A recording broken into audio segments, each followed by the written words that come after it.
আব্দুল, বলো কি বলবে? এটাই বলবে তো যে আব্দুল আমায় ভুলে যাও, আমি তোমায় বিয়ে করতে পারবো না? আমি জেনে গেছি সালমা, তুমি মাসুদ ভাইয়ের বোন। মাসুদ ভাইয়ের বোন হয়ে যে এতটা তুমি মহৎ কাজ করবে আমি ভাবতেও পারিনি। যাক, ভালোই হলো যে তুমি সবকিছু জেনে গেছো। সালমা আমার কথা মতো তোমার সাথে প্রেমের নাটক করে সালমান ভাইয়ের দলের থেকে তোমাকে বার করে এনেছে।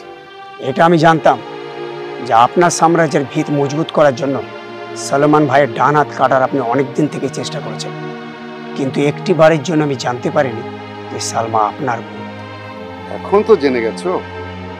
এখন তো তুমি আন্ডারওয়ার্ল্ড ছেড়ে 5 ওয়াক্তের নামাজি হয়ে গেছো।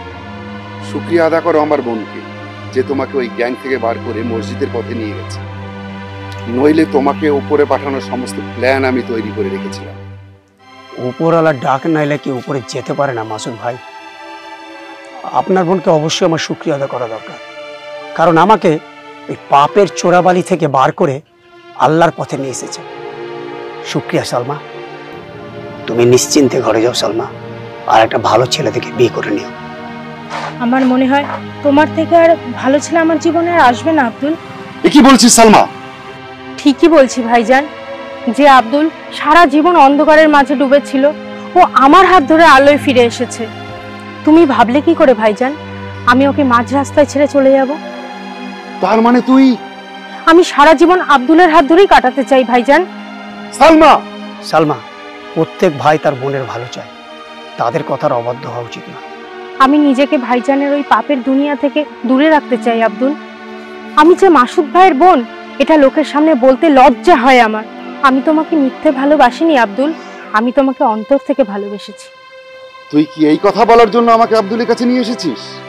না ভাইজান, আমি চাইছিলাম যে তুমি আসল সত্যটা জেনে যাও।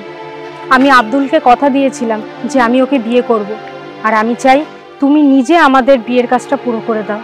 কখনো না। সালমা, তুমি ঘরে যাও। আজ আমি ঘরে ফিরে যাওয়ার জন্য আসিনি আব্দুল। ঘরে আমি সেই দিন ফিরে যাব যেই দিন ভাইজান ওই পাপের দুনিয়া ছেড়ে সত্যের পথে দুটো পয়সা কামাবে। তুমি যদি আমাকে আজ সাথে না নিয়ে যাও আব্দুল, আমি সুইসাইড করব, কিন্তু ওই ঘরে আমি আর ফিরে যাব না। চলো। কোথায়? যেখানে তুমি আমাকে নিয়ে যাবে। চলো।